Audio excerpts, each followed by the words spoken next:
We're just a couple minutes late, which is allowed from time to time.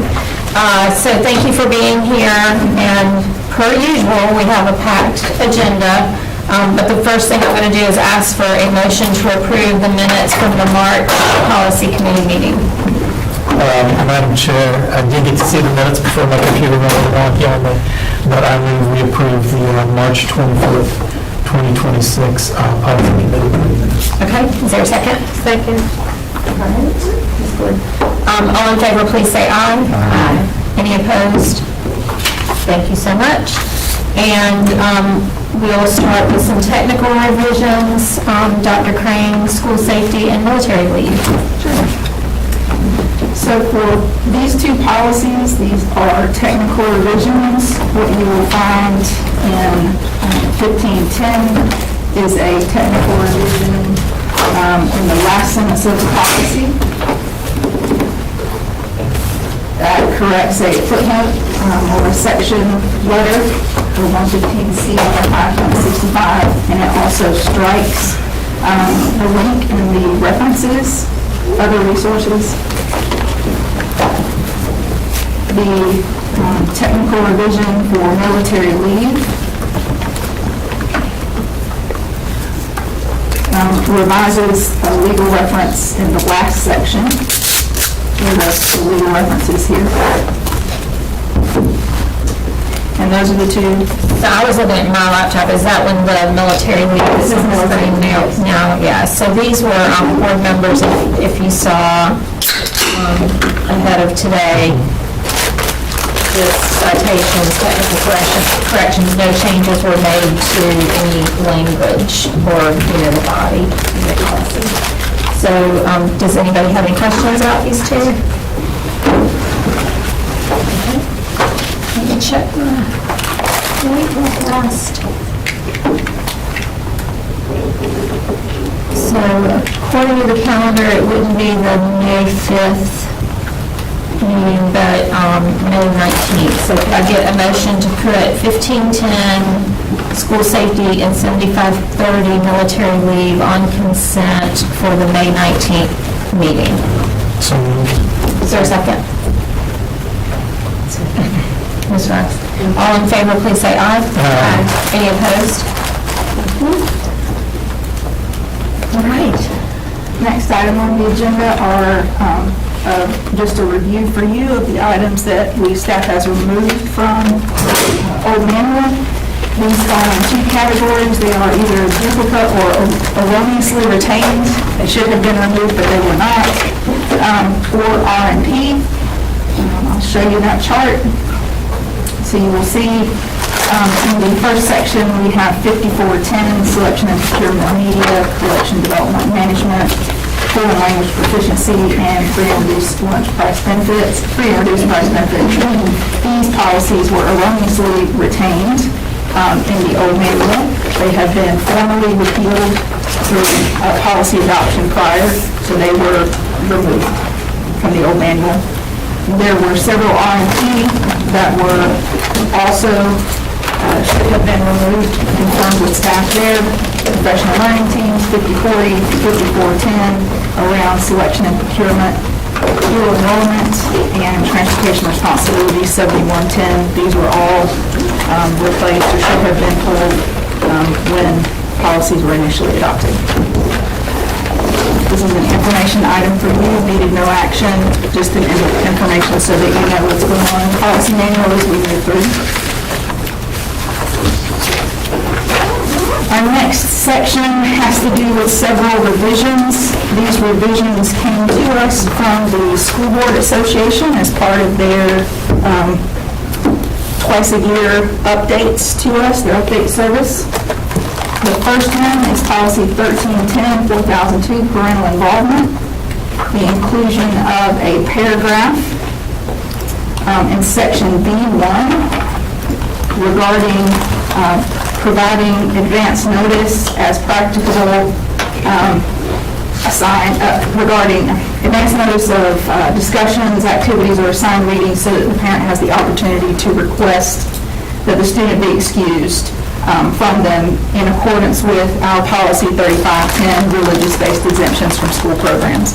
This is just an insertion so that these two policies are parallel. This language already exists in policy 3510, so it is a cleanup process to make sure that that language is in both policies so that it's accurately reflected. Any questions about this revision? Not from me. Board members, does anybody have any questions about 1310? I have a question. Sure, go ahead. To move for that one.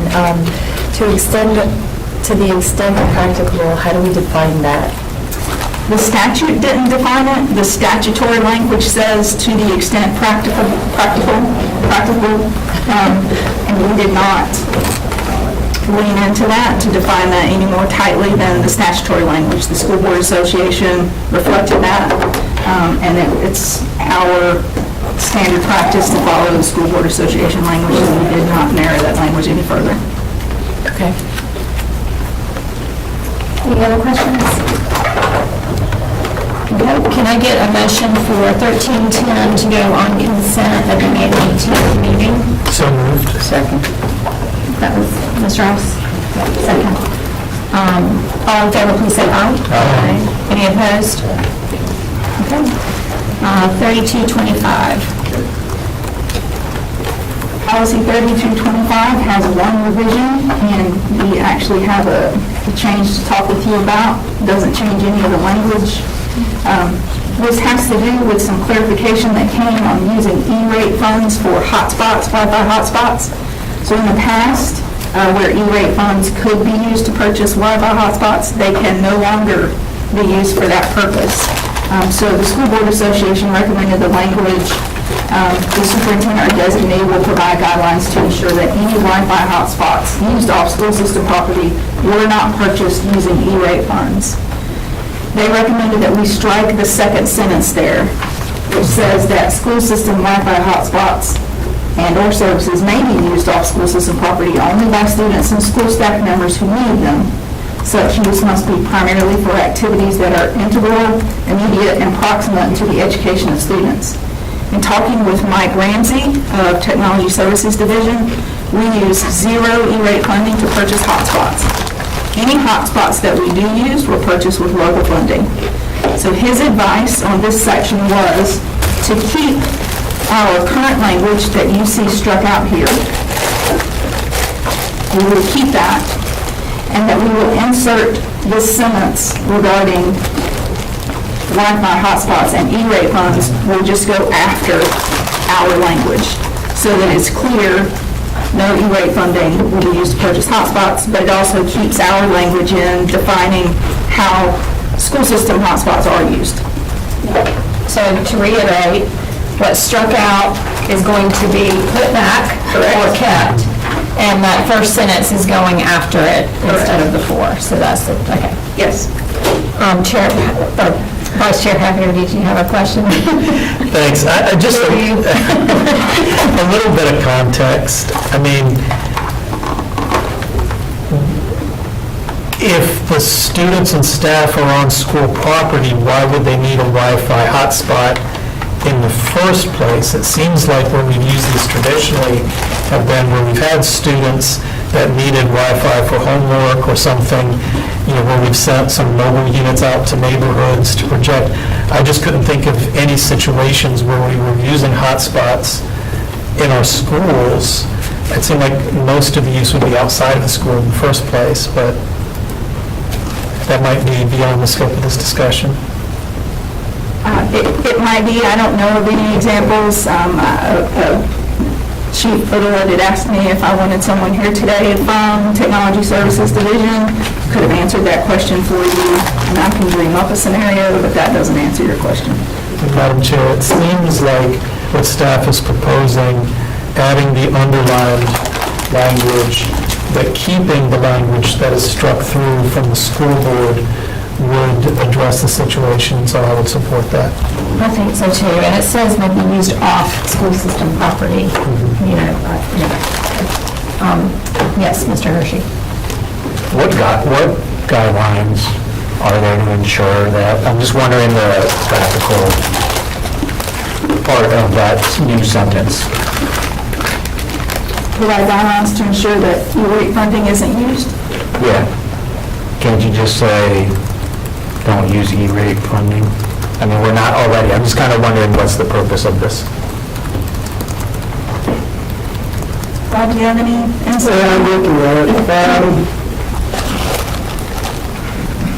So if I could add some context, so the E-rate funding, it's a federal reimbursement, and it is based on telecommunications cost that the district incurs.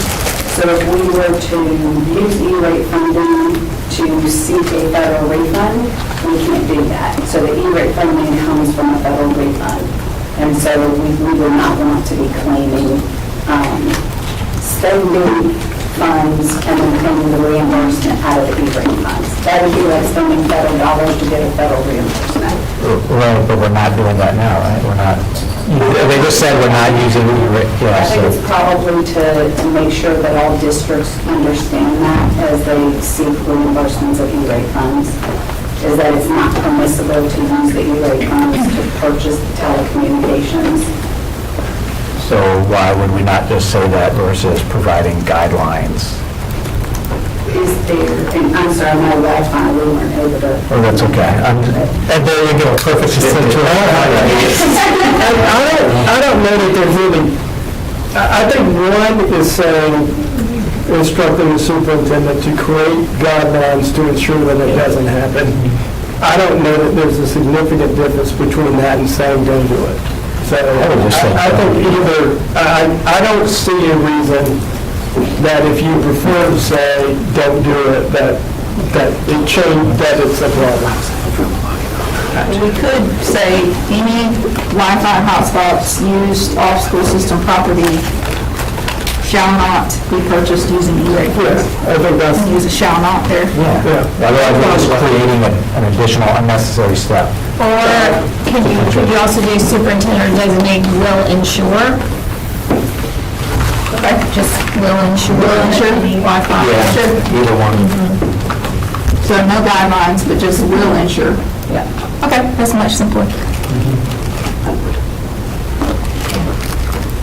Did anybody else have any questions about technology responsible use or this change?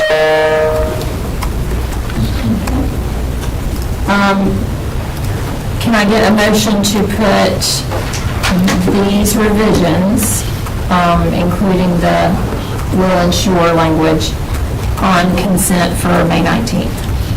So moved. Second. That was Ms. Gordon and Ms. Caulfield. All in favor, please say aye. Aye. Any opposed? Okay. Our next policy is 4001, equal education opportunities. And these revisions were recommended to us by the North Carolina School Boards Association. These are changes that they have made in their model policy. So in the first paragraph, they struck the sort of set out characteristics as shall not be discriminated on, and instead placed in the second sentence, no student on the basis of any characteristic protected by federal or state law will be excluded from participating in the programs and services of the school system or otherwise be subjected to discrimination, etc. The last sentence, the school system will treat its students without discrimination in accordance with applicable law. And then at the end adds, and educational resources. So those are revisions in the first paragraph. Further down, in the fourth paragraph, the language regarding any kind of complaint of disability-related discrimination, bullying, or harassment has been spelled out more explicitly in the various policies that apply. So any student or parent or guardian who feels that this policy has been misinterpreted, misapplied, or violated can file a complaint in accordance with, and then it lists our 3 policies that apply for complaints. And then in the legal references, an update of multiple legal references added and one URL updated. This policy has not been updated since 2017, or revised, so there are several of those to kind of correct. So under the legal references, are those all linked? I mean, they may not be in this, I might not be able to click here, but once it's revised and adopted, will they be clickable? We can make sure that they are. Okay, and then sort of along the same lines, I know that coming up in another agenda item, we've got, where we reference other policies, we've linked to those, and we're very inconsistent about doing that. And my preference is when we reference a policy in a policy that we should link to it. And I was struggling this morning when I was reviewing things. I couldn't remember if there was a reason we had not sort of said that that was going to be our practice. Did we have concern about linking? Because we do it in some and not in others. It has been a hit or miss application of that. I can't recall if there is a standard that we have leaned toward to include or not to include. Do you know the more links you do include, the more links you may have to go back and correct? Right. If something changes. Yes. Now, we hope that, Title IV of the Civil Rights Act of 1964 never changes. So we hope that link would be perfectly fine. But if we ever revise 1740, 1730, or 1720, those links may change as far as the tail end of the URL and how our policy manual was hosted. So that link may not work in the future if we make revisions. Right. Okay, Mr. Hershey. Why would the URL change? It has to do with how our policy manual was hosted online. Yeah. Our policy manual is hosted within MicroScribe, so each policy is an actual web page, not and that web page URL is not static. So it could change, the tail end of the page number might change. I can check to see if that is, my understanding is it could change. It's not a static thing, it's a dynamic thing, so if something gets pulled down or gets revised, that tail end of the URL, the number might change. It would be great to confirm that with them, just to see if Okay. that way we're not having to change next. Kind of surprises me a little bit. Okay, board members, do you have any other questions about 4001?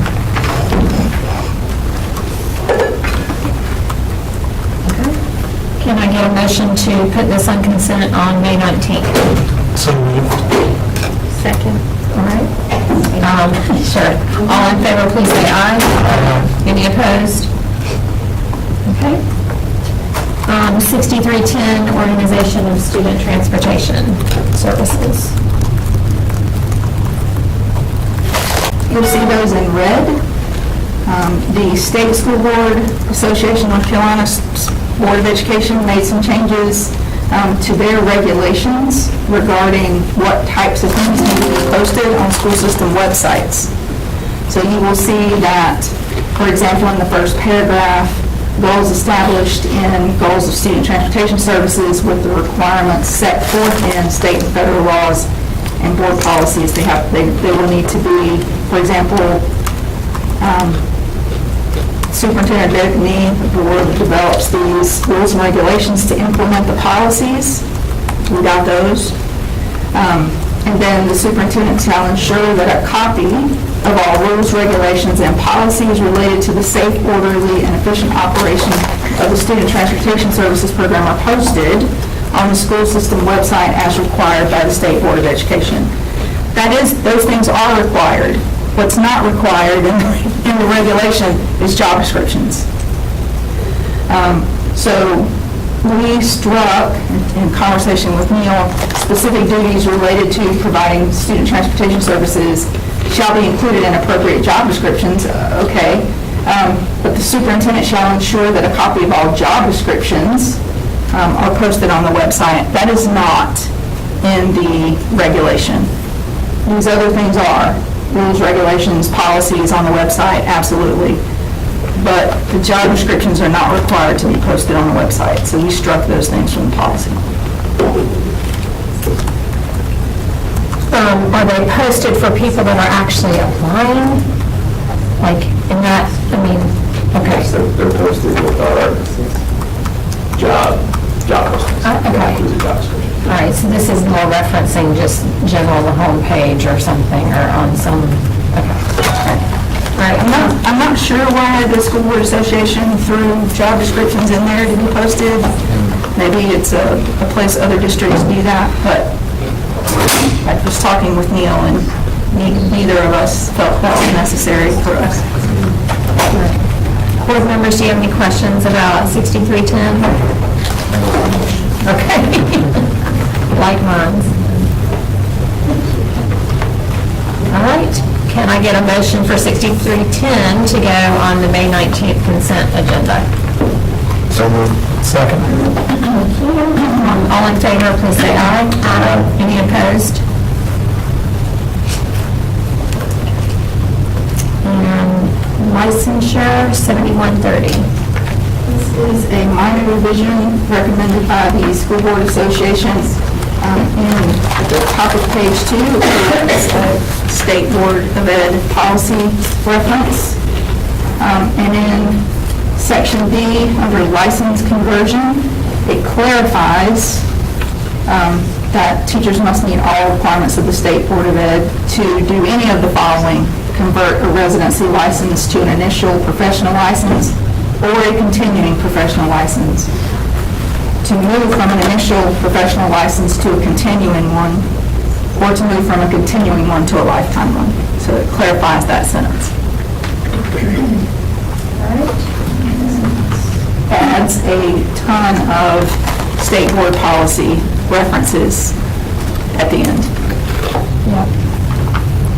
All right, any questions on 7130? Okay, can I get a motion for 7130 to go on consent May 19th? So moved. Second. All in favor, please say aye. Any opposed? Dr. Crane, I apologize. I actually want to go back, and board members, I apologize to you too. I want to go back to 6310 because I had another question here in my notes that I did not ask. All right? So what is the difference between the first and the third sections? Because they seem to be repetitive.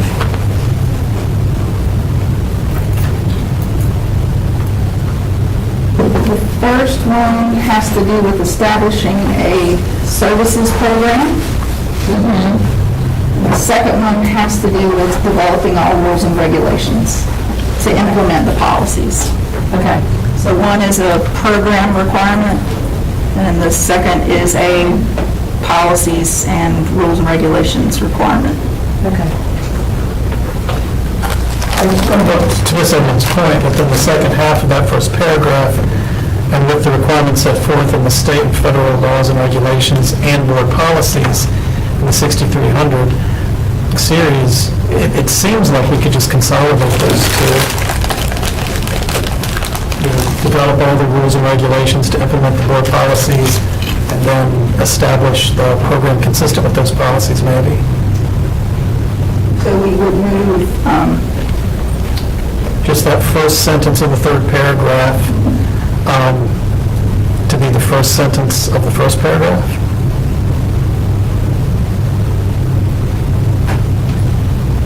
I mean, Make it the second sentence of the second sentence of the first paragraph. yeah, I was trying to develop the policies before you have the program saying you're going to follow the policies, but you don't really have the context in that second sentence that you have in the first one. So making that one that's highlighted the second sentence, I guess is the best option. it's easy for me to do. We'll see if Rod's okay with it. Yes, I'm not sure exactly what language you got, but easily combining those two into one. Well, it really could be one sentence if we play with it. Lawyers and their super long sentences. Oh, God. I mean, it's a cut and paste. Yeah, it's a cut and paste. Good deal. All right,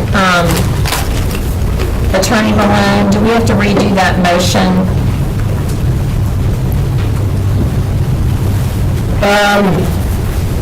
Just do it real quick before you. I mean, I think that to the extent the staff understands what you're asking to bring back on consent, I think we're fine as a practical matter. Okay, all right. I mean, I'm sure that probably technically under Robert's rules, we should, but I think we're okay.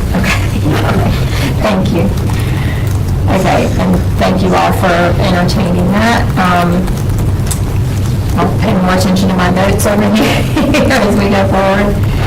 All right, so let's move on to 5150, reporting safety and security information to external agencies. And invite Carla and Sally to the table. And these two, along with the associated policy revisions, all of this is related from our conversation in March. So this was like the one thing that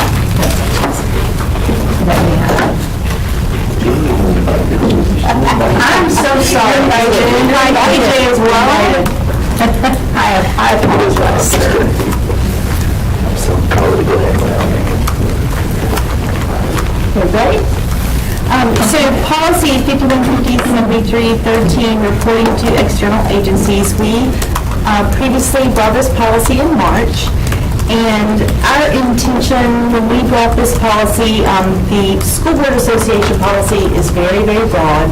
So since we have so many reporting policies, we tried to narrow this policy to focus on the safety and security information specifically, but then reference the other policies too, so we can incorporate all of it within this policy. So there were a lot of suggestions, a lot of good discussion, and so we brought back a revision this time, and we've included those suggestions. We'll see if we've met the board's expectations with that. So we did bullet the list of policies. That was one thing that was suggested, so you can see the bulleted list there, and we linked those policies. So that was one thing that we talked about. And then we also talked about some language concerns and some other reference concerns, and I know Julie spent a lot of time working on that, so she's going to go through those changes for the group. Thank you. In the beginning, we did add a phrase, safety and security, so that the opening of the policy, opening paragraph references safety and security, to be clear, the parallel with the title, and the inclusion here of other policies addressing those requirements. We also, because I know the board's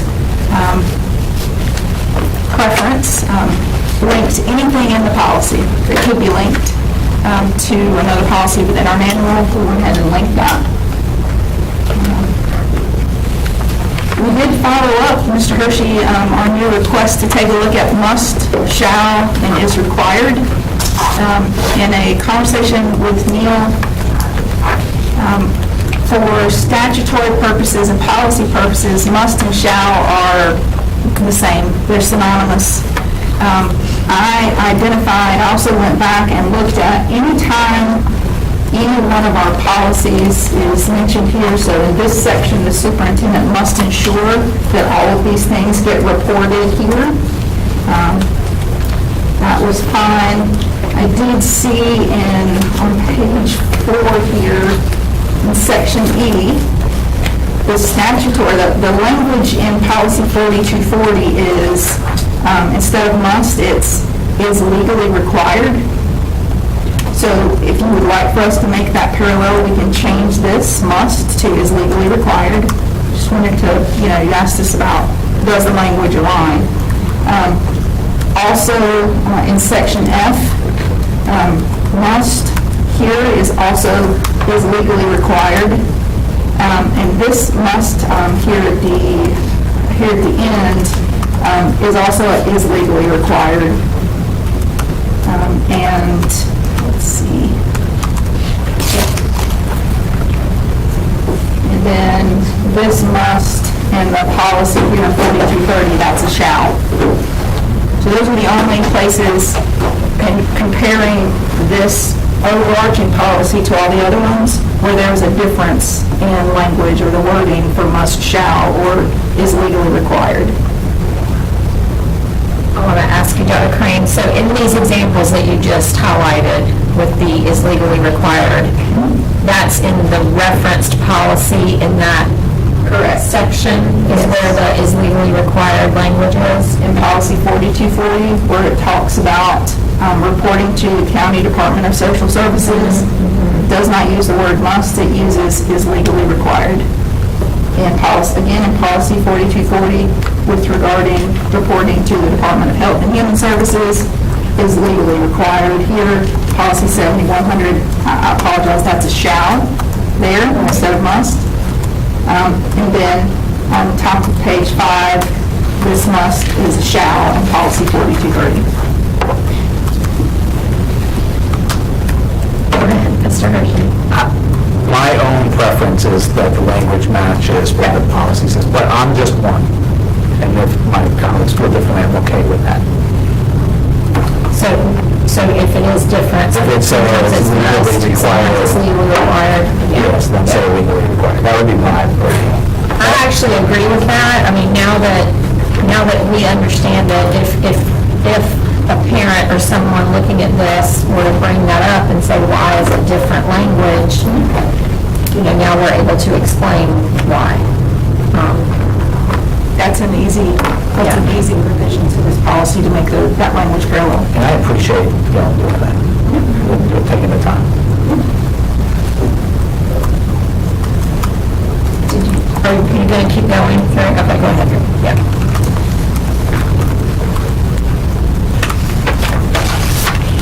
We also went through, and for each of these linked policies in the list here, we went back to that policy. There was a request to put language in each of these policies that refers back to or points to and links to this policy. So also included as an attachment, it says associated revisions. This is a 60-some-odd page document. I'm going to show you throughout the document where we made the same revision to each one. Typically in the policy, it has to do, it is placed in the reporting section, right? So it's not, we tried to specifically place it where it belonged with the language there. So in policy 1510, that's on page 4. You'll see here at the bottom, we made it bold. So here we put it in blue and highlighted it in yellow so it would stand out for you, but it would be bold black font in this section where it says the list of additional policies addressing safety and security reporting requirements is included in policy 5150-7313, reporting safety and security information to external agencies. On page 10,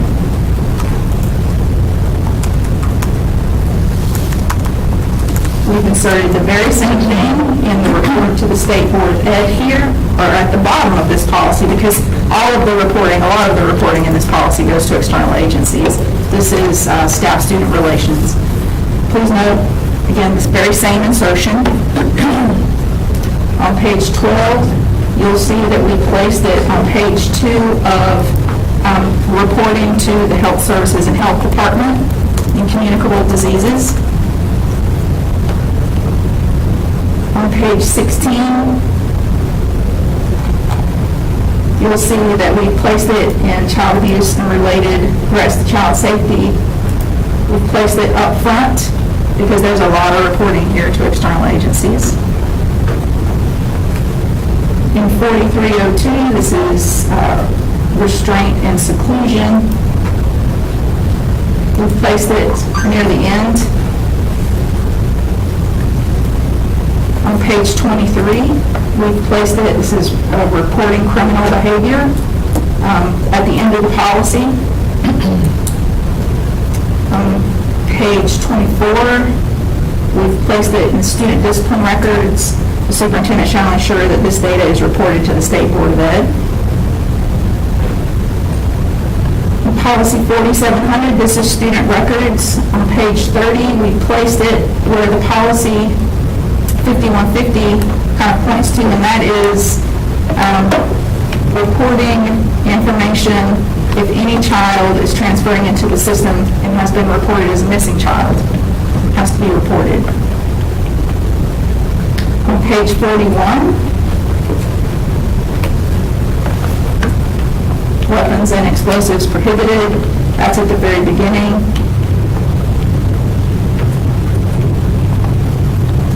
On page 43, this is reporting locations of automated external defibrillators. Has to be reported to EMS systems where AEDs are located. We just placed it within the numbered item there, that they are notified about location and placement.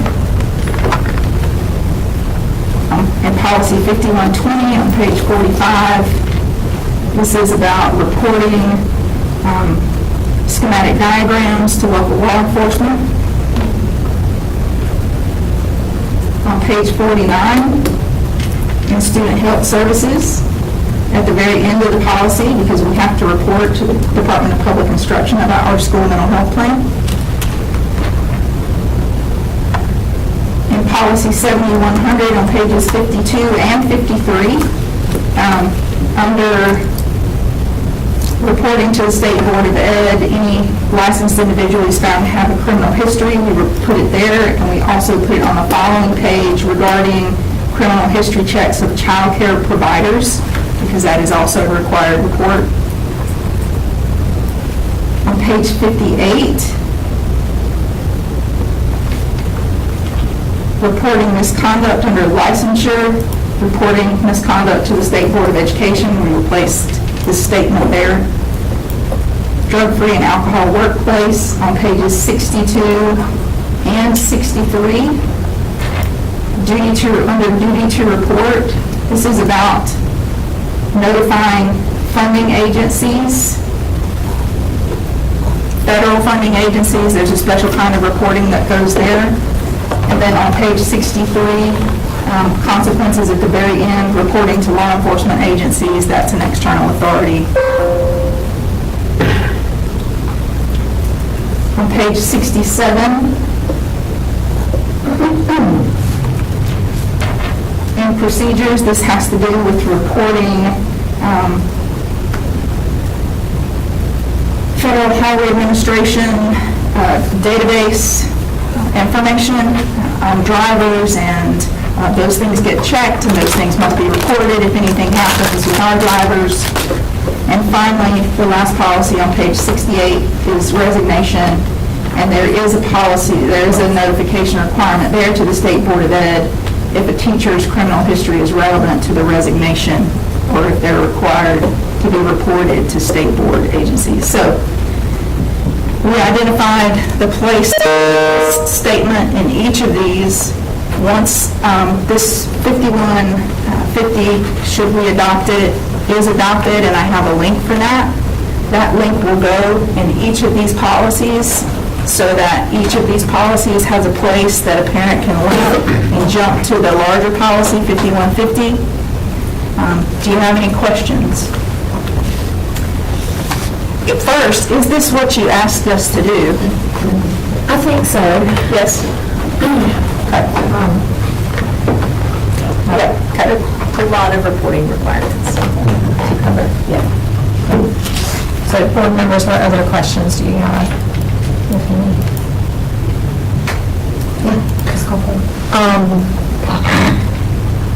I was a little confused going back and forth because in the other attachment, like this was 69 pages of like, it seems like a policy, it's like one ongoing, lots of subjects in it. But when we go over to the new reporting, where you have it as a list, which one are they going to actually see? Are they is it gonna open up each one individually, and we were just looking at one whole document? We're actually looking at both. What's going to happen is, I talked with Neil about the best way to present this to you.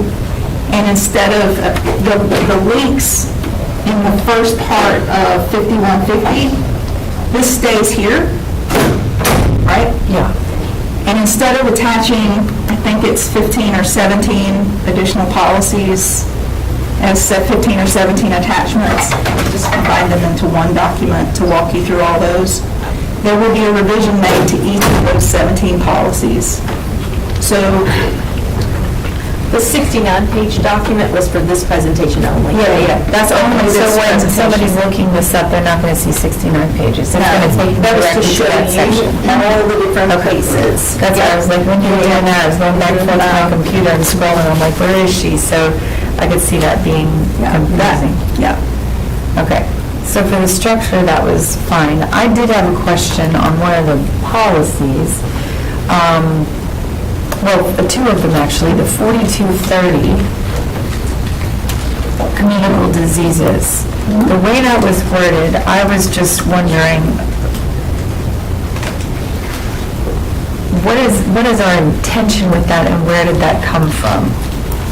I know we just went through this whole COVID thing, and I don't want to put teachers and staff and everybody in a situation where, like, somebody gets a sniffle, they're like, you have COVID, they get reported, now that they're going through, I'm just wondering where we're going with that. And just to be clear, so that policy and its content is not, we didn't bring that for revisions, other than we're adding the one little snippet. So that particular policy, we could put on an agenda to bring and discuss, but we didn't bring that policy this time for content. Okay. If that makes sense. It does, but when we're approving it, we're approving the content that's in it as well, so. Just the one change. But when we say, okay, we're approving it, you're approving the policy. as a whole. We are working to approve, let me get the number right. 5150 Thank you. dash. Yeah, 5150, 7313, that is going to reference all of those. If we want to make changes to the ones that are listed, we have to put those on a future agenda. I don't mind you asking the question because we're so far ahead of time, but we won't task them with, like, I would task them with bringing it back. If there's something you want to look at, yes. So I'm a little confused. Okay. Because I thought that what you were going to do was approve 51, whatever it is, 5150, but then also approve these 17 changes where you're inserting that statement We are inserting that statement only. in 17 of the policy. Correct. Right, so those will need to go on the agenda for approval also. Yes. Okay, that's not what I understood you to say. But Mr. Ramey said, in consultation with Dr. Crane, that we could do that as a single item. Yes, I'm fine with that. I just want to make sure that that was part of, because you just said we're only approving 5150, and that's what threw me off. Yeah. Okay. Ms. Caulfield, sorry. No, I'm certainly not an expert in 4230 communicable diseases, but I wonder if the definition helps resolve your concern where that last part in A does reference that a communicable disease is required by the Department of Health and Human Services to be reported. So we're not talking about sniffles and any common disease. This would kick in when we had the health department say, you've got to report this like we did for COVID.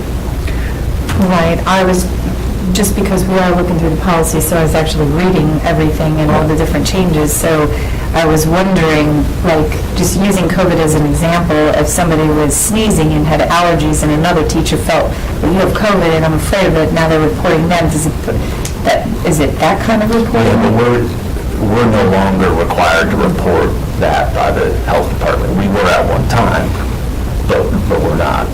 Meaning COVID specific or Correct, just or in simple, general yeah. of somebody? Yeah. Okay, I was just curious because I don't know what communicable diseases another staff member would know somebody else had, but they had to report them. Well, and correct me if I'm wrong, it's about the district reporting to an outside agency. Well, that's what I was... Is that correct? Yeah, well, I mean, it's the definition, I think, that Dr. Mateo was speaking. I mean, so what gets reported would be a reportable disease or condition is defined as a communicable disease or condition declared to be dangerous to the public health and required by the North Carolina Department of Health and Human Services to be reported after the disease or condition is reasonably suspected to exist. So, I mean, those will be identified and they will have to be reported. I mean, you're not just sitting around trying to decide whether to report a sniffle. Well, I know. Well, but I'm saying that it will have to be, whether it's in your policy or not, it will have to be reported. Okay, so it's required by the health department. Correct. Yeah, the policy, you can take the language out of the policy, but you would still have to report whatever the health department tells us we have to report. Okay. Okay. And this is probably going to go for the other one, so if I have to wait or request it for the policies. But, did you want to add anything? I was just going to say, I mean, like, the most recent examples of this are where you have cases that are required by the health department. So you might have seen a few months ago, we had a case of whooping cough, right? And it's tricky because you have to balance the student privacy with the public health concern. So there was a report, as required by law, that we have a communicable disease at this school, but then everyone wanted to know who had it, what was it, and we couldn't share any of that. So it's tough, but you have to manage like two different laws, the federal law and the state law. Another example of this, I think covered by the health department, would be if there was like a measles outbreak, that would have to be reported. Yeah, but it's only those that the state government requires the reporting of. Okay. Thank you. Ms. Caulfield, you can, how many more do you have? Just one. Okay, yeah, go for it. It was 6402, I think it was line J. It looked like we crossed out, why are we removing reporting this Can you information? say what page? I'm sorry, up there there's different documents, 5 of 6. At the top. Okay, it's in the first policy, all right. It says Department of Administration. I know, but like there's like page 1 out of 69. I know, I'm not on that document. I'm sorry, that's why I was getting confused That's all right. before. I'm looking at 6402. Got it. Those were removed from the policy because they did not deal specifically with safety and security information. Okay. So they were removed by our staff so that the policy was narrowed to safety and security information, which is what the policy is replacing. So it's just, Yeah. And they're covered in other policies. okay, I was just wondering. Okay, and that was it. Thank you. Oh, you're welcome. So you're taking, and I mean, obviously jumping in the middle, but one of the things I thought was great about the School Board Association creating this policy was that staff and others would have a single source of all possible reporting. So it's, I mean, I think that removing some of the required reporting somewhat defeats what was a really great thing about the overall policy, but I get your decision. All right. Did anybody else have any other questions? Okay. So we're going to do this in two parts. I'm going to ask for a motion to put 51, 50, 73, 13, reporting safety and security information to external agencies on consent on May 19th. So moved. Second. All in favor, please say aye. Any opposed? All right, and then the other motion will be to adopt the, do you want to state it? Sure. Well, as I understand it, in conversation with Neil, because we are making the same revision. Right. Is the same insertion into 17 policies. We can take care of that in one document. I will list the policies out in the précis, so everybody understands what page the insertion is on in the précis, so everybody can go see that insertion. It will show up in yellow, in the blue, so everybody can see it clearly. But we can handle that as one item. Right. Revision in these 17, this revision in these 17 policies. And it can be one attachment, one précis, one action by the board in those 17 policies if the committee agrees. So I think to explain that again, like in public, in a more public setting, I know this is streaming and all of that, but maybe we should put that one on action, I think would be my preference, because that way you can express that at the podium, that it's the exact same language, exact same insertion, no other changes made at this time to these 17, and just explain it, and I think that would be probably the best thing to do. So still on May 19th, I don't see any reason to do it sooner to get But to get that sort of explanation, you want on action. Yes, on action, yeah. So are we calling it, do you have a title for the agenda item? Not yet? Okay, I'm going to call it for today, these associated revisions associated to, I can't remember that number, 5150. Yep. For action on May 19th. Can I get that motion? So moved. I'm not going to try to repeat it. Is there a second? Thank you, Ms. Caulfield. All in favor, say aye. Aye. Any opposed? Okay, great. Thank you all.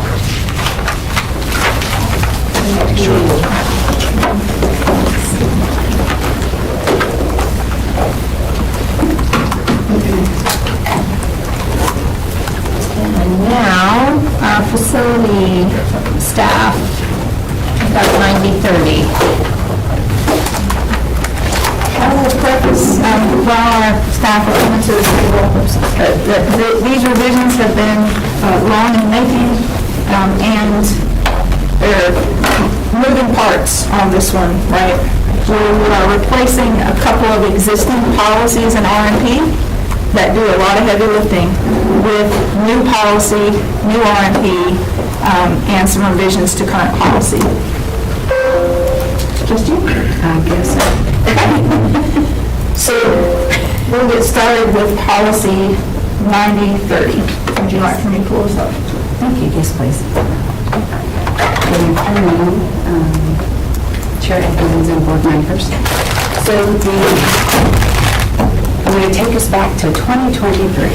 So in 2023, a partial adoption of contract policies was migrated over. So in old policy, we had old policy 8361. So you'll see that referenced in your documents, where 8361 governed the service contract administration. That covered all non-construction contracts, and it also covered all construction contracts and how we prepare and route contracts. Not the bidding process, because the bidding of construction contracts is separate. So the 6000 series non-construction was migrated over. And that has left old policy governing construction and their contracts, and new policy governing non-construction. So we're bringing this back to right-size everything, and we've had an opportunity to go back through the 6000 series that were adopted and to kind of condense some of those policies as well. Because there was a policy to talk about contracts, then there were two other policies to talk about contracts for goods and contracts for services. And so what we're bringing forth today are contracts to bring over for construction and the procedures for that, along with the bidding.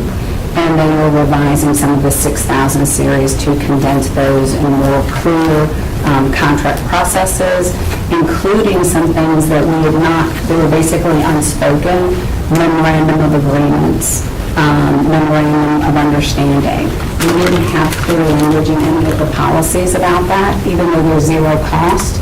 There is a partnership happening between outside agencies and schools, outside agencies and departments, and those are things that were not clearly defined. So this group that we have before you today is kind of taking care of all of those things. Rod, did I miss anything? We work with Ms. Malone and Sharon Lynn with Barrington Smith to kind of get all of these in one package and brought before you today. Anything else? Go ahead, I'll wait and see how the board responds. Okay. So the first one is the facilities, 9030 facilities construction. And so if you open up that policy, it's really just speaking to the construction, some items that we have aligned in here, and this is where the board will have some discussion on. Currently, the bidding requirements at the state for construction, the formal bidding is $500,000. However, we're recommending the $300,000 and having that as the new board approval limit. So those are, I want to highlight some of the significant changes going from 100,000 to 300,000. The 300,000 in my discussion with Mr. Nader as well as Mr. Malone, we talked about there's a performance and payment bond that is a requirement by law that must be obtained at the 300,000. And so that's where we set that board approval limit. So just so that way you can understand where we try to align dollar thresholds so we didn't have, well, board can't see it until 500,000, but we have to get this at 300,000. So we wanted to be consistent with some of our practices. And so you'll see with the policy language, it's really the requirements of obtaining a contract, using the board templates approved by the attorneys to enter into contract. And then that 300,000 request is raising it from the 100,000 current board approval limits to the 300,000.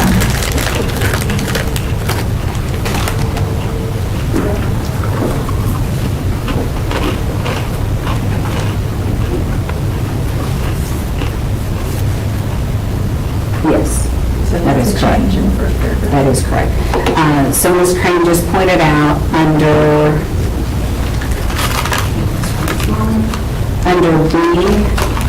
B1 in the blue language, it says of any amount, and this is the last sentence in that paragraph under 1A, and they'll insert in here any amount up to, right, the 300,000. That would allow, Right. instead of being, yeah. Or just up to. I mean, you normally would say less than or whatever, equal to or less than or something like that. Yeah, I see what you, Otherwise, wouldn't it contradict the policy? Exactly. Yeah,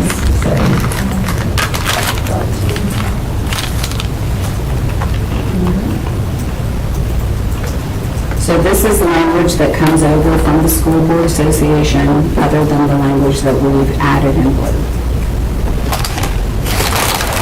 Are there any questions about this? are you going to go through the whole thing, or are you just stopping at this? I can do whichever. I know that you all review the materials. Right. Sometimes you already have questions in hand, so I'm happy to go through each of the sections or cover the sections in blue specific to what staff have I inserted mean, into the policy. it's not a ton here, so I'd rather you finish going through the policy, and then we'll open it up for questions. Yeah, please. And so for contracts, we have the initial contracts, and we also have procedures in here for change orders for construction or repair contracts. This section in blue is the language added by staff. This falls under our school budget and fiscal control act, pre-audit certification of funds, as well as the budget resolution of the board. You did have some green, and I'm not being nitpicky, but was there significance about the green? The green is a move. It speaks about change orders. That just moves it to the section above. So it's a move, it doesn't change the language, it just moves it up to the use of change orders. From C, Section, yeah. Yeah, from C, Oh, I see, moving okay. it to B. It was strangely written. Okay. So we said that language really applies to section B. And then we struck through section C that was moved up to B. And now under change orders that must be reported to the board, this is the superintendent or designee. Reporting change orders, that's currently done on a monthly basis to the board. And that's all consistent with that language and what information is shared with the board in the report. And then this is where the change orders requiring board approval threshold will change from the 100,000 to 300,000, applying only to construction contracts. Right.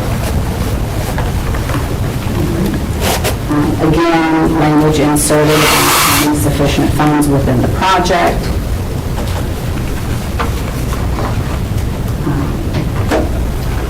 And then some language about additional requirements for contracts that are 300,000 or more. This includes when an amendment goes from, say, 250,000, crosses over to 300,000, that has to also come to the board the moment it hits that $300,000 threshold. And that's currently what happens, it's just at 100,000 today. Right. And so by adopting this policy, we will migrate 8361, so that would replace it from the old policy. Part of it. The 8361 would bring everything over because we've already got the 6,000. And then we also have an RMP that follows. So are there any questions on the policy 9030? I'll go around. Mr. Hershey? Can you walk me through the first sentence of the blue no contract requiring and just kind of talk about the budget resolution, what that is referring to? So the budget resolution is exactly what you're currently working on in your board's proposed budget. So once the board agrees on the budget, there is a budget resolution to adopt that budget. And so every school system must have a balanced budget, and that does include what you receive in your county appropriations. But the budget that we're adopting, what does that have to do with construction and repair work? Both the county appropriates funds, and we also have to have a balanced budget. And so that's part of the appropriation. So staff often will bring you a request of, Mark, do you want to take this one where you guys bring your resolutions to the board on the county CIP funds? Resolutions every so often to align the money that we need to fund the projects with the cash flow abilities of the county. So we bring those resolutions to you so that they're synced and lined up. We do that on a periodic basis as needed. Most of the time they're done in the fall, August, September, because that's when the appropriations are available from the county. But we also bring them at other times when we're maybe moving funds in between projects or changing some major budget codes. With that, sorry. But that resolution is for a fixed dollar amount, or is it for a specific project? Both. So an example would be, and I'm going to use something simple because I don't know I can't think of any projects off the top of my head, but say you had the life cycle funds and you had your print. And we wanted to do a change order to life cycle funds, but we didn't have enough money in the life cycle line item that's been approved in the budget resolution. We would not be able to do that change order until the resolution is brought forward. So we're taking that money to do the change order from print. The board would have to approve a resolution to move money from print to life cycle before that change order could proceed. Okay.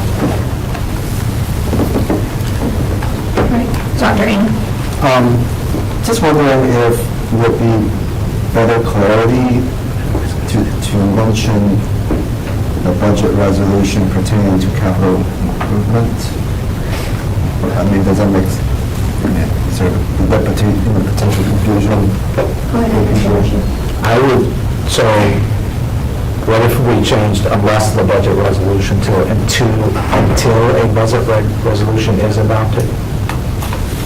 That was my confusion, as I was reading like there was one budget resolution, and I understand the way you're saying it, and I just read it into unless the budget, I would say into maybe let's see, no contract may be entered into until a budget resolution has been adopted pursuant to, is the way I would say it. But that's just me. That doesn't trouble me. I mean, I think we get to this, ultimately we get to the same place, but I can see why you're saying it the way you're saying it may make a little bit easier sense to people who might read it. Well, if I might, just to add to that, I mean, everything in policy, you're going to assume if it's contingent on another action, that action is pursuant to the policy. So having to state that it's in the budget resolution that was adopted pursuant to the policy on budget resolution seems like overkill. I don't disagree, and, Is that sort of? I mean, I would be fine with that too. I don't hear what you're saying. It just read odd to me when I was reading it. yeah, I certainly think that it would be cleaner to shorten it in that manner, to say, unless, Trish has heartburn, but, because this is kind of her area, but no contract requiring expenditure funds for construction or repair work may be entered into until, budget resolution Is adopted. is adopted. Authorizing the expense. Yeah. I mean, I think that makes sense, and I guess, Trish, if we're gonna put that there, we probably ought to copy that same sentence and stick it at the beginning of change orders, because it's, that, if we're gonna say that, then we may as well say it for change orders. Because your examples that you use for change orders, but the language doesn't appear in the change order section, so why don't we do that?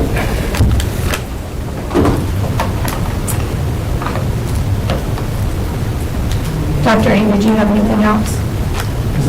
No, I mean, I think it's clear how Mr. Hershey suggested.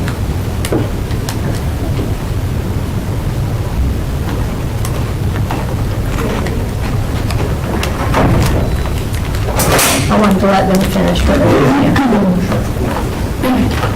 I think we've captured that. Okay, all right, Ms. Caulfield. Well, excuse me. My original concern was, or suggestion was going to be to save it with the 100,000. I mean, if we look at our board meetings, when we have been sent, we have quite a long list of things that have come in, but it's for that particular meeting. And it doesn't always give us like a cumulative. And I know that so now you have, it sounds like the way it was explained, that we have the current contract, and then a change order comes in, and then we have to maneuver funds around, which does affect our budget, right? And then we may come up with a resolution, if I'm understanding you correctly, to find out where that pocket could come to cover those costs, correct? So we always had the money somewhere. you guys want to come to the table, by the way? You facilities people. I was hesitant to do that because I'd have to talk. Before we bring the change order, we have to find the money somewhere within the CIP. And so those efforts are brought to you all in an appropriate manner so that you can see where we're moving it from and where we're moving it to. Does that help at all? It does. You need some more, so if you could ask it a So different then way. where does the resolution come into place? Well, If we have the money in our budget, and then we're just shifting it to reprioritize and Not freely. Go ahead. Mr. Hurd. Just to be clear, it's not that you have to pass a resolution every time there's a change. When they say the budget resolution, they just mean the budget. Yeah. Yeah. No, I'm just saying, at what point do we get to that point? I'm looking at the whole picture, like what we're working on right now, and a lot of these little changes happen throughout the year, but we don't have like a cumulative. It's like, so we're approving in each meeting, you can't keep going back to all of them and print them all out and check and see, so you don't really have the whole picture of what it is that you're doing, but you're saying that sometimes you get to the point where you might need a resolution to help pay for that particular thing, correct? So our budgets, project budgets, we anticipate change orders. And we try to have funding in there to take care of that so that we don't have to come back to the board for a budget resolution, we do have to come back for change order approvals, things like that. If we exhausted funds in a project, that's where we then have to transfer money from someplace else into it. And that would require Board of Education approval, and that would require Board of County Commissioner approval. Yeah, so this language is a little tricky because you're talking about something that rarely happens in the sense of moving money literally into the budget for a project budget. But when you approve a new school, you put whatever number of millions of dollars in the budget, and then they operate within that budget, and in most projects, there's excess funds that get transferred out. I mean, that's the normal order of things. But this policy is trying to address a situation where you may literally, because of changes that have occurred, exhaust literally every dime that's in the project budget, and then there would be a requirement for the Board of Education to bring new funds from somewhere into the project. So that's what this language is attempting to capture, is to say that finance will not allow a change order or a contract to be approved if there's not a budgeted expense covering that item. And if there is not a budgeted expense covering that item, then finance and facilities would come to the board and say, we found money over here that we'd like to move over here to cover this item. And on the capital side, you can only use capital money to cover capital expenses. Right, that was the point. Yeah, you can't move current expense money into capital like during the middle of the year. So Mr. Hagerty, I think, has a follow-up. And I just want to be clear, when it says until a budget resolution is adopted, it's not saying that every change order requires a budget resolution. Sure. Right, it's just saying it has to be in the budget, which we don't call the budget, we call the budget resolution.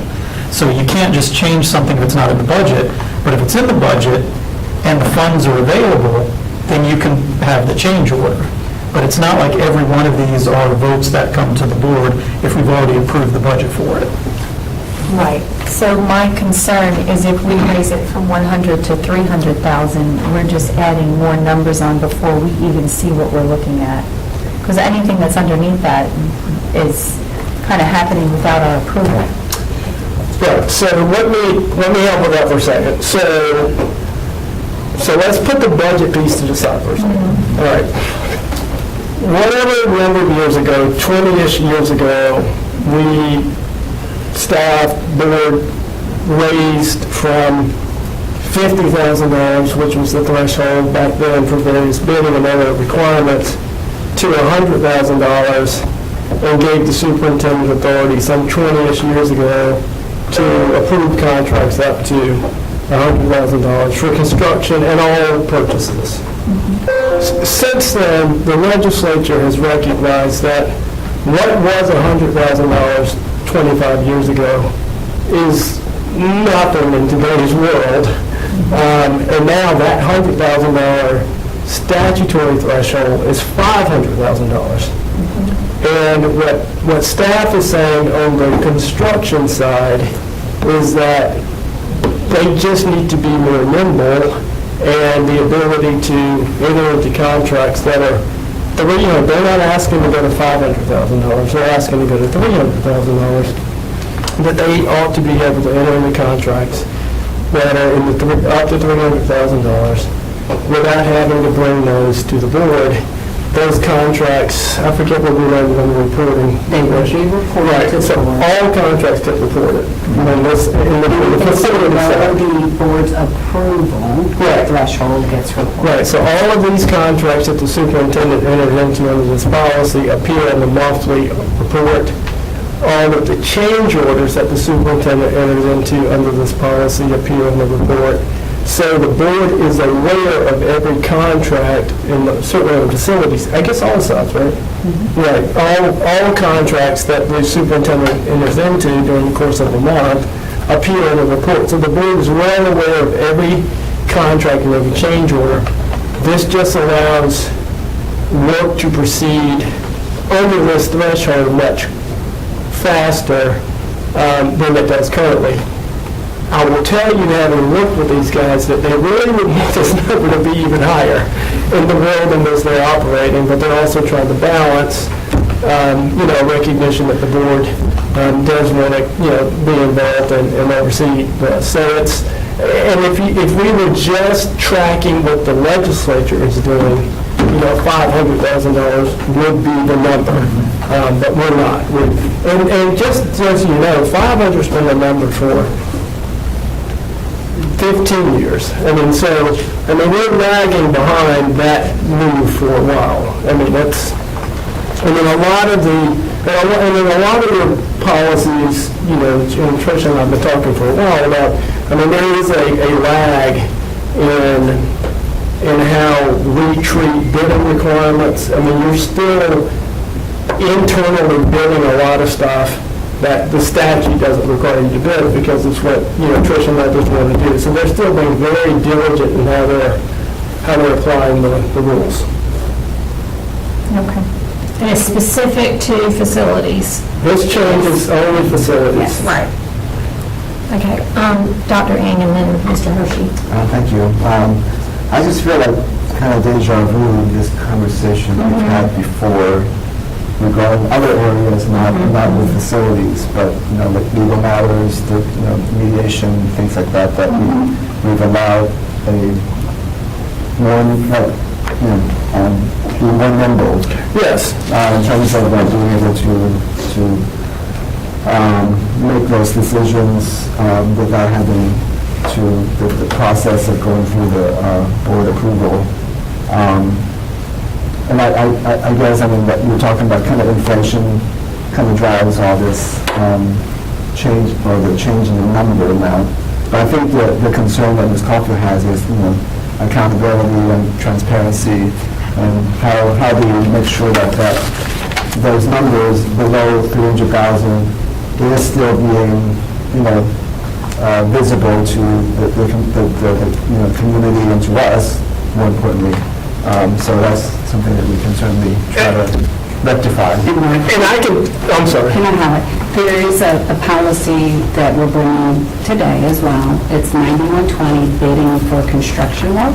And that is something that the board could set some standards above what's already recommended by the School Board Association.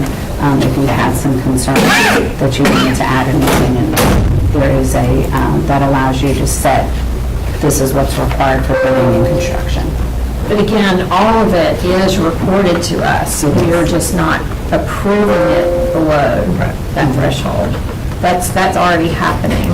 It's happening, and I've worked with Dave and staff to make sure that how it's being reported, what's being reported, that we're all in agreement, because we want to get all that in place and make sure that was occurring appropriately and in a manner which I could support before we brought this change, so that now it's just a matter of, if you were to approve it, raising the level, but we feel really comfortable about how everything is being reported and the information you're getting now. Yep. And how quickly it's being turned around. All right, Mr. Hershey and then Mr. And Howard. the 300,000 was the recommendation from the finance. It is. Mr. Meter and I, and even Mr. Malone, really talked about the 300,000 primarily because of the alignment with the performance and payment bond.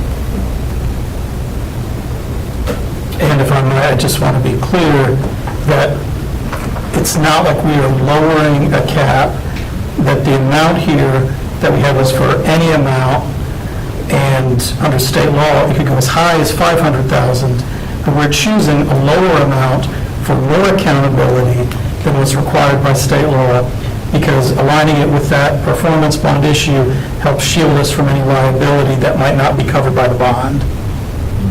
Okay. Yeah, well, so there are a couple of reasons. So the reason that, on the bidding side, when you see the bidding policies, the statute's got a weird quirk in it where MBE requirements, minority business, underutilized business requirements, they kick in at $300,000, even though informal bidding is technically allowed all the way to $500,000. Performance and payment bonds still kick in at $300,000 for whatever reason. even though formal bidding can go to 5. So we've lowered the formal bidding requirements for Wake County Schools to $300,000. So you do formal bidding above 300, and then also everything then that gets formally bid comes to the Board of Education. So it gets aligned real easily. If they formally bid it, they bring it to the board. If they informally bid it, they can award it as staff and just report it. So we did a lot of alignment discussions. Just to be clear, when you say you're lowering it, you're not lowering the standard. By setting a lower amount, you are raising the number of cases where there would have to be a bid. Yes, absolutely. So you're raising the accountability by lowering the discretion the staff has to do it without board review. Correct. Yes, yes, yes, yes, yes.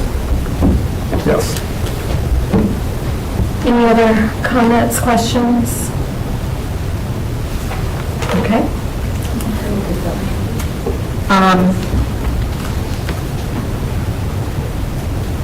I think my preference is for this to also come to action 90/30 so that we can discuss this again at the podium and just sort of, make sure the full board hears it and understands it. So let me get a motion to put 90/30 on action for May 19th. So moved. Okay, that was, Ms. Caulfield was second. All in favor, please say aye. Aye. Any opposed? Thank you. 9120? Actually, we have an RMP. Are you? Oh, you want to do the RMP? Would you like Well, we to go don't- through it? Okay. Yeah, I'm looking at the time. How do you feel about the rest, being able to get through the rest? You might have questions, so I think if you're good with moving past the RMP, let's go to the bidding. Okay. Yeah, Madam Chair, we've had time to review the RMP, so if there's questions, maybe people can raise them, but if not, we don't need an explanation of it.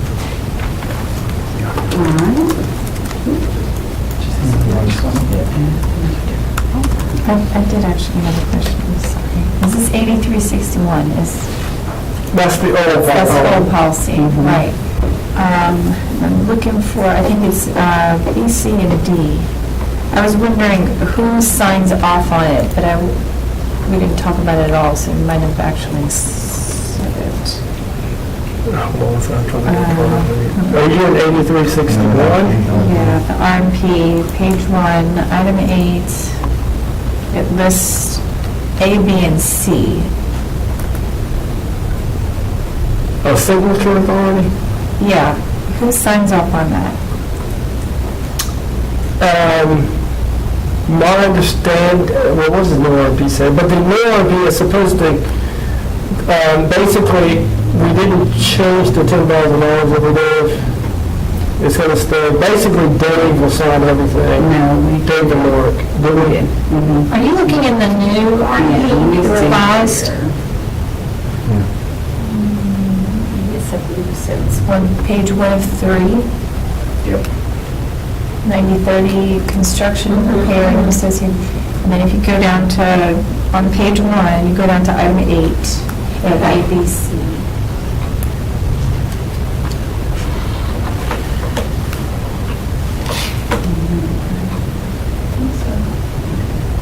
The principal contract. 90/30 R&B? Yeah, I don't know if I'm in the right section. I'm sorry. And that 1, 8.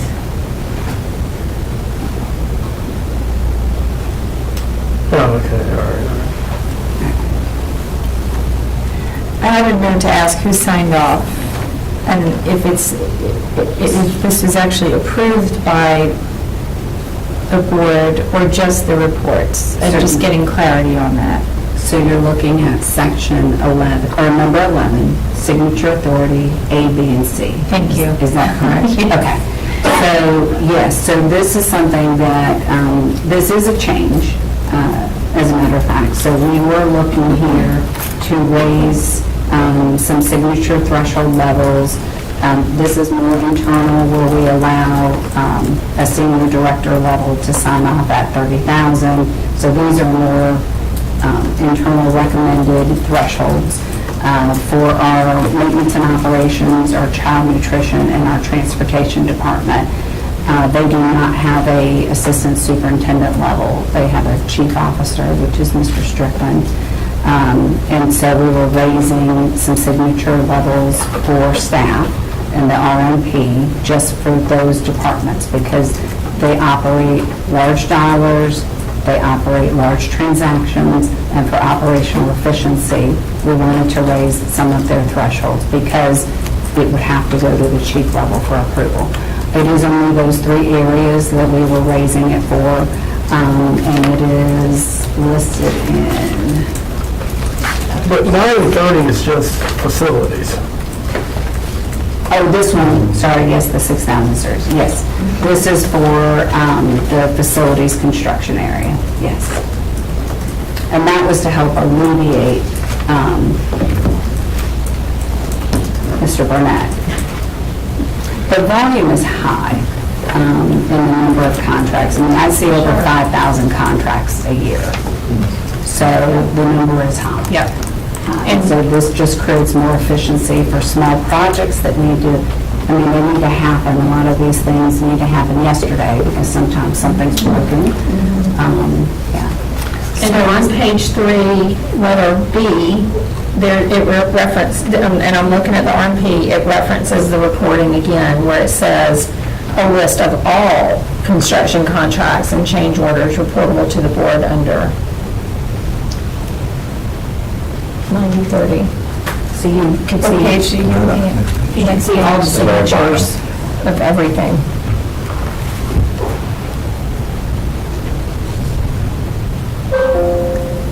Yeah, I think that's why, so I was wondering, like, so you said it's different departments, because Mr. Malone corrected me. at some point it was only this is- reports and then some was board approval. And I guess I was getting confused because they're both 90/30, right? Right. And one is talking about 300,000, 100,000, 300,000, and the other policy is changing it from 100 to 300. So what 90/30 RMP is, that is for staff. That's staff guidance on the levels that they can sign off on transactions. And so it's not policy, but it's the reporting and procedures that staff would follow. But at the 300,000 you see under 11C, it does state that the board has to approve at the $300,000 threshold. But below that, we have internal thresholds that staff and or designees, whether it's an assistant superintendent or a chief officer or the superintendent, would approve of the other thresholds below the board's authority at 300,000. Yeah, so the board in 9030 delegates to the superintendent or designee the authority to enter into contracts. In order to have a written place where it's clear to staff who has what designated authority, 9030 RMP then takes the 300 and divides it up into the 3 divisions that you see in the RMP. Less than 30, less than 100, and then less than 300.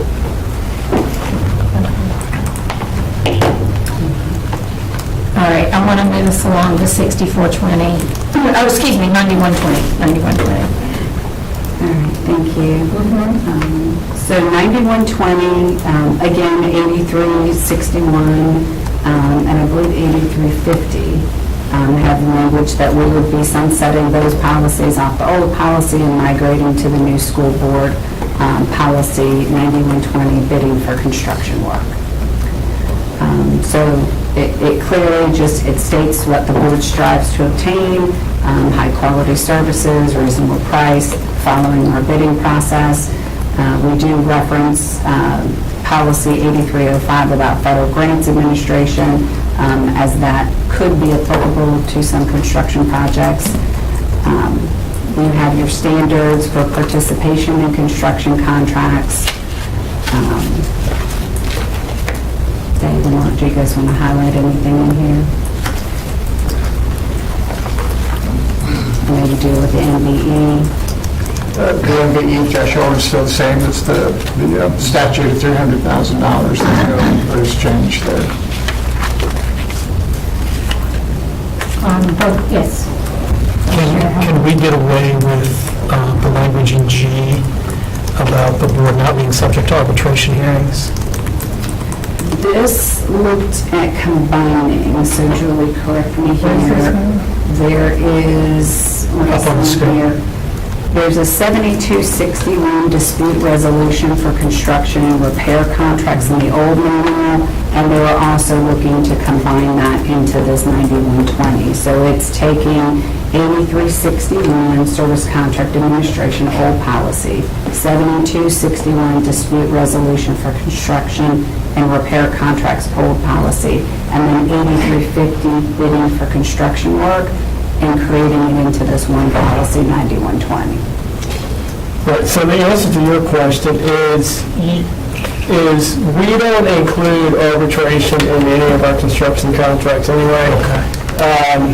And having this language in this policy is perfectly fine. It just would clarify that to the extent that we have this dispute resolution process, which tracks the statutory dispute resolution process that you have to have, that somebody couldn't say that, pursuant to your policy, then you must do arbitration. That's the only reason it would be added here. But yeah, our contracts are all very clear that arbitration is not. That's what I was asking, thanks.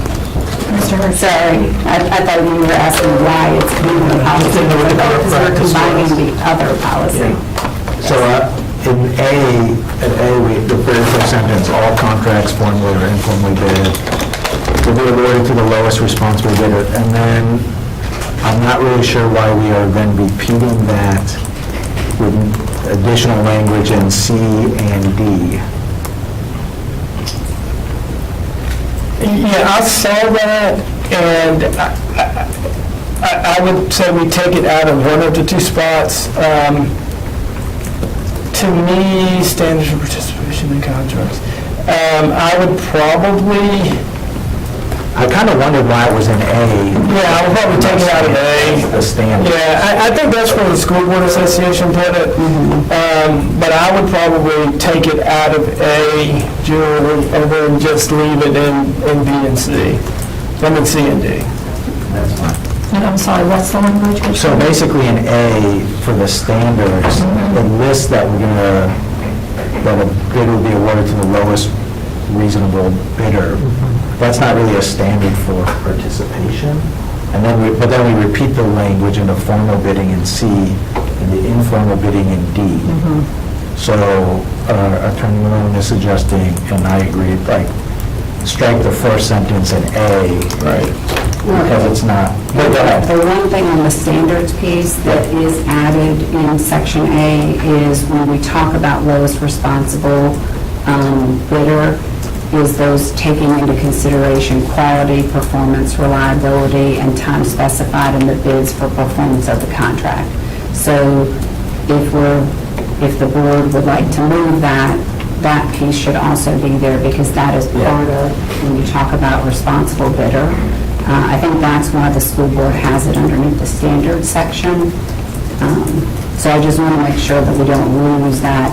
I would agree with moving that whole sentence then to C and D if that's what you're recommending. I would agree with that. So there is something about, like with the definition, I wanted to have a definition at the beginning. If you don't like it in A, I don't know if it would be even more appropriate in the paragraph above it, but I wouldn't want you to have to go too far into the policy to find out what they're talking about. Yeah, but this is language kind of right out of the statute. I mean, it's just a rule anyway.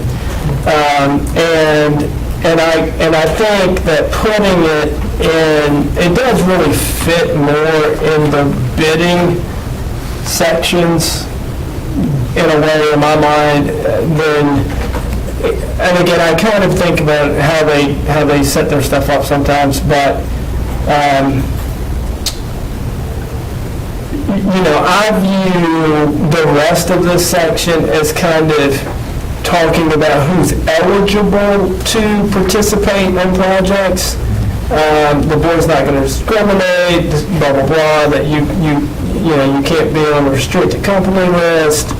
But this sentence is really more about the award. So I'm comfortable, and if you want to just cut and paste it as is, some of this language in the first sentence is not in the statute, so, but that's okay. I mean, I'm fine to put that in C and D. So it's inserted in the bottom section of C. Correct. Could we move it to the top sections of C and D? Because to me, it reads sort of like a belief, a value statement. I don't know what, and then that would address your issue about seeing that sooner. But Everybody wants the best deal. Ms. Kyle, The header said standards for participation in the good, so I feel like that's more, if it's in the first paragraph, you kind of, if we're still talking about the quality, performance, reliability, and that, isn't that more speak to the standard than the process of bidding? If you want to keep it in A as is and take it out in C and D, I mean, that's fine. Again, it's a statutory requirement, so I'm not going to get hung up on that. So if we want to if you like it in A at the very beginning, leave it there and then just take it out of C and D, I'm perfectly fine with that. I think it makes more sense, because it's like setting the standard, and then everything about the process is. we're trying to get rid of the redundancy. Yeah, I'm fine to get rid of it in C and D and leave it in A. So, All right, I'm following along. Are you? Because we kind of went in a circle. We're like, it needs to be, It's all good. I got you.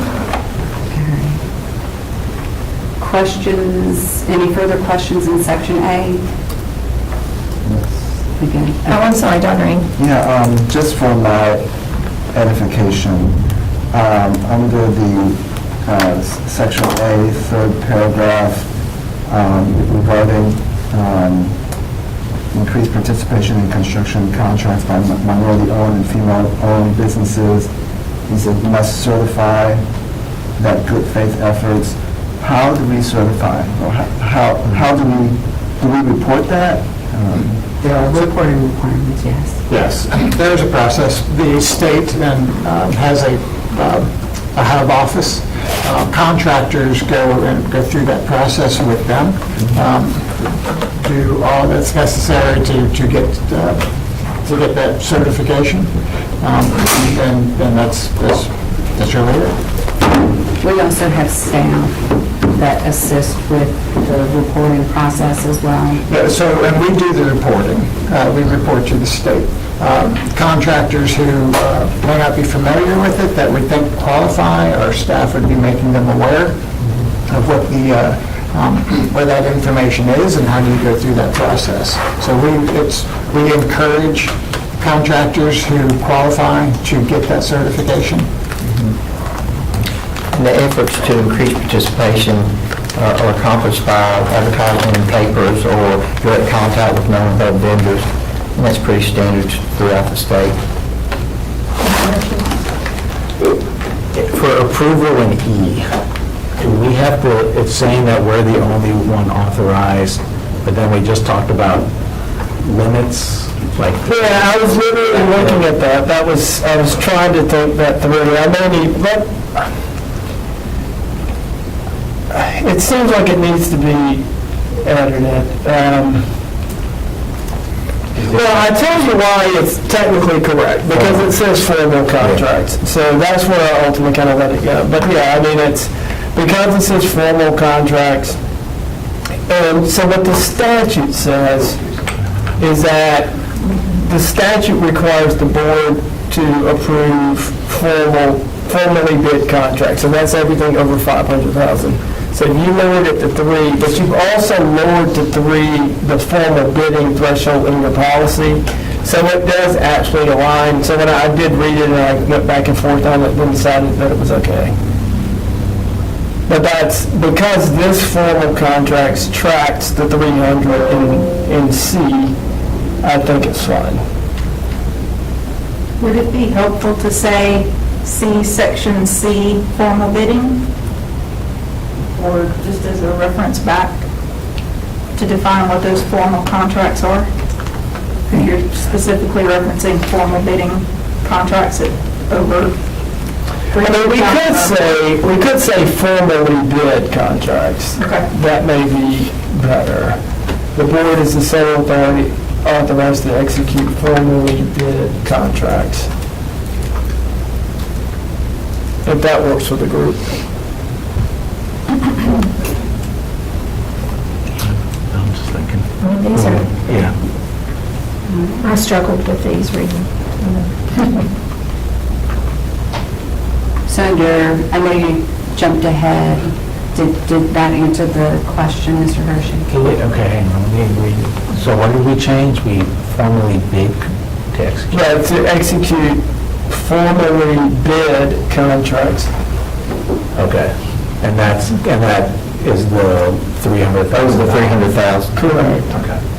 Yes, that actually does change it a lot and helps. Ms. Caulfield? I have a question in regards to the part that we crossed out in E.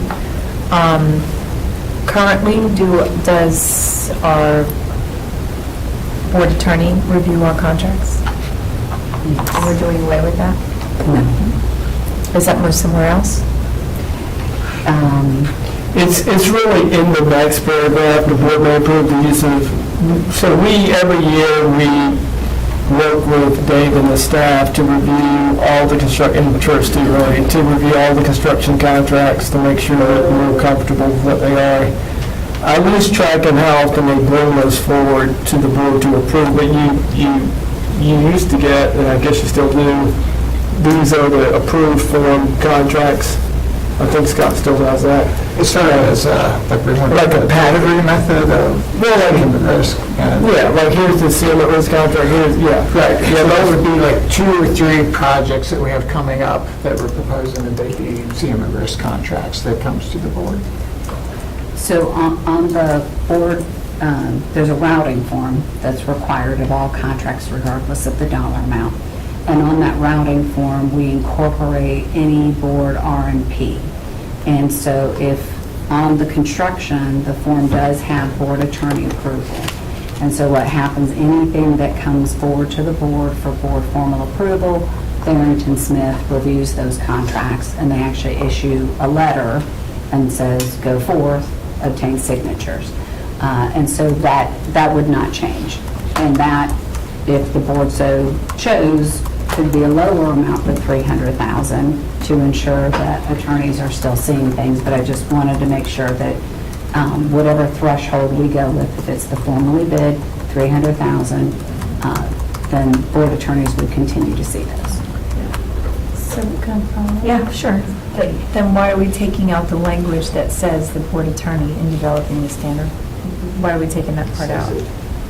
Because the paragraph below doesn't say, unless I'm missing it, I don't see where it says the... The black, in the black, any construction contractor through more must be reviewed by the board attorney. Okay, so what you had just said with the routing contracts and all that, that only pertains for the attorneys now, anything that's 300,000 and above. Is that what you're saying? The current threshold's 100,000 and above, and the request for construction is to move that to the 300,000 and above. Right, so now our attorneys are only going to review contracts that are 300 and above. Am I understanding correctly? If this policy is approved, yes. Right, but the form contracts that are used by the school system, certainly, well, in the facility side and the generic service agreements have all been approved by the firm. So it's plug and play for those. So they're using our agreements, it's not like we're coming up with contracts. Correct. And I can see the confusion here where we explicitly state the board approved, the attorney approves the formal, but you've also approved the informal as well. Correct. And so I see the confusion where it's coming from. But they all get routed or approved by our attorneys. So we provide the forms to them, they all say the same thing? Yes. Correct. Okay, all right, thank you. Correct. Did you have something? Okay. Any other questions? Ms. Puzzy, was there any other section that you wanted to highlight? I don't believe so. I think what staff has inserted really just clarifies, we are reporting thresholds, the dispute resolution, I believe Mr. Malone clarified on that. So unless there's any other questions from board members? Trish, I do want to ask a clarification. So in F, this says that you're reporting $50,000 or more. That's the current policy from old 8361, how we currently report. And we report all change orders. So it's And the- all change orders, but contracts over 50. Contracts entered into at $50,000 or more until it hits the board approval limit. We do not report those in addition to board approval. And we report all change orders. Okay. And change orders can be of any amount because the policy didn't have a threshold on change orders. And are the allowance disbursements are done quarterly? Allowance and contingency. Are done quarterly, yeah, that's something we work Okay. through to communicate to the board, and you all get that via an email on a quarterly basis. And I just sent an email to Scott Louder. So every so often, whenever we take your stack of form contracts and we make changes to them, staff brings that entire packet of construction contracts to the board. You guys bless them. We track the changes from the old version. So like once every couple of years, whenever we do a little, it's more tweaking now than rewriting, so you'll get those. And that's why the language in this policy talks about the use of a board-approved contract, and then all that the staff brings you are the little tweaks and changes to the approved form when they come to you for approval. Did you have a question? Oh, just a comment. I Okay. just think a flow chart would be really helpful for me, just to understand all these ifs, ands, Yeah. what to report, when, where. So, with 10 minutes left, I think for 9120, I'd like for this also to come to action instead of consent, again, so that all board members have an opportunity to see it and ask questions. So I'd like to get a motion for 9120 to go on action on May 19th. So moved. Second. All right, all in favor? Any opposed? Okay. And then can we bring 6420 and 6430 back to another policy committee meeting? Dr. Crane, does that give you all a lot of heartburn?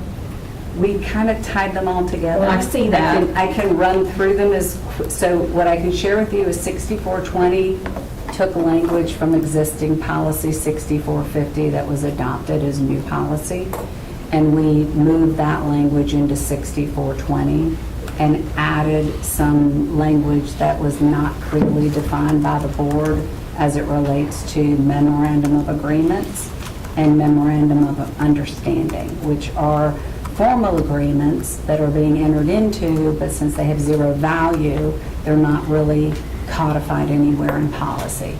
And so that is what our 6420 request is.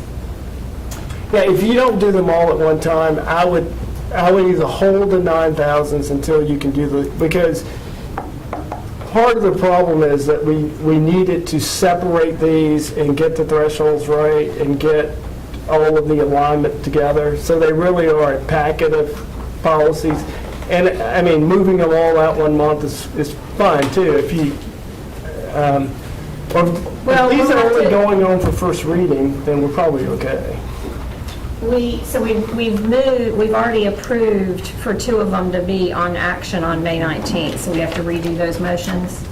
Because I'm fine to keep them together, but I don't want to rush through. This is a long, even though it's only 3 pages, there's a lot here, and we haven't gotten to 6430 yet. Well, if it's only for first reading, it's probably not that big a deal, but you don't want to approve one group of these without approving them all ultimately. Right. So if it's first reading, that's probably fine.